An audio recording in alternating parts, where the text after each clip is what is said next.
Today we're going to be talking about the anti-war movement in the 60s. Basically, I'm going to be going over the movement as a whole, talking about the protests, listing main sources of unrest, and include some of the facts about the war in Vietnam. The longer that the war lasted, it became more evident of how many lives that we were losing. Along with the large loss of life, there were also huge amounts of money being poured into the war.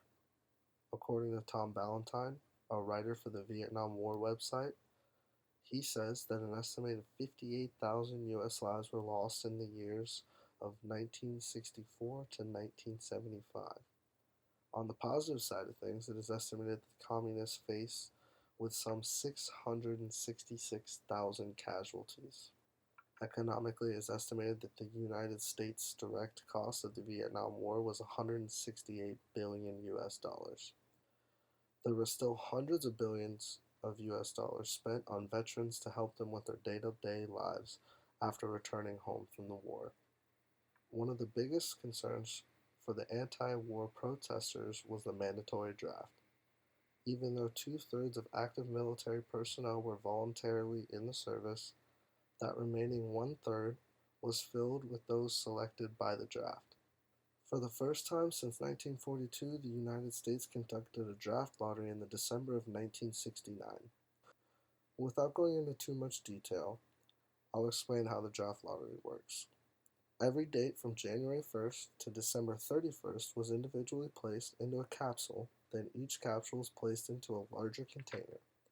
Each date was to represent everyone in the United States that was of eligible age, between 19 and 25 years old.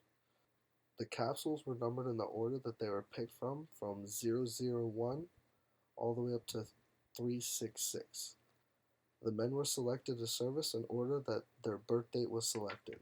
Originally, the older men were selected first out of the dates that were picked first, but in this draft it had changed and the 19-year-old men could be drafted first.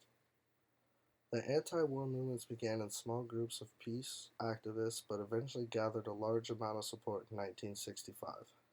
Marches were the most regular form of protest against the war, and the biggest anti-war demonstration took place on October 21st, 1967. This was the first protest on a national level. Nearly 100,000 peace activists gathered at the Lincoln Memorial, and later some 30,000 people continued to march on the Pentagon. It wasn't necessarily a peaceful protest, as hundreds of protesters were arrested or hurt during the event. The 30,000 that marched on the Pentagon started a full-blown riot, as many of them forced their way into the Pentagon and attacked security guards with rocks and bottles. Once Martin Luther King Jr. had joined the anti-war movement, it gained a huge boost. He went public on his opposition to the war and condemned the government for cutting funding of domestic programs to then fast-track money towards the war effort.